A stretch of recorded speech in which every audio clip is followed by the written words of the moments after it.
Let's go ahead and get you set up with all the materials you need for this course. To do that, head on over to sundog-education.com/datascience, just like that. Pay attention to spaces and capitalization, it all matters. So hit pause and head on over to your favorite web browser and pull up this page. When you're ready, continue. You should see a page like this, and just go down to where it says Get the Course Materials and click on that handy-dandy link. That should come on down 14 megabytes later. And that will get saved to wherever your downloads get saved to by default. For me on Windows, that's going to be my downloads folder. So after that's done downloading, I'm just going to go ahead and open that up.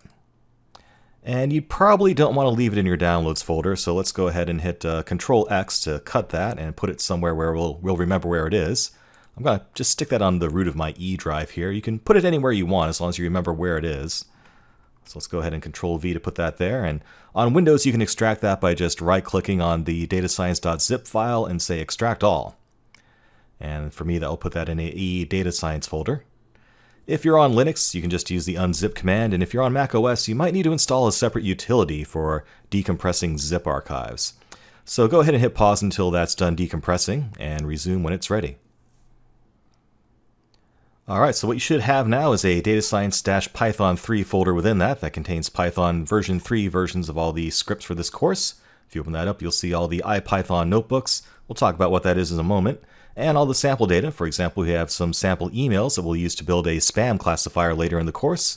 We have a set of movie ratings that we'll do some cool stuff with, like creating a movie recommendation engine. And here's a little CSV file of some data about people that got hired and didn't get hired for a specific job. So you can see we're going to be doing a lot of hands-on stuff with some real-world data here. So we're going to have some fun. But for now, let's go back to that setup page and see what else we can do. If you do want to get a copy of the slides for this course for later reference, you'll find a link for those as well in PDF format. If you're on Facebook, I encourage you to join the Facebook group for this course. Just go ahead and hit that link. And it should take you to Facebook, and go ahead and sign up. I'd be glad to join you to that group. It's a place where students can get together, ask each other's questions, and trade notes, if you will, and talk about whatever you want as long as it's about data science and machine learning. So feel free to participate in our little community there.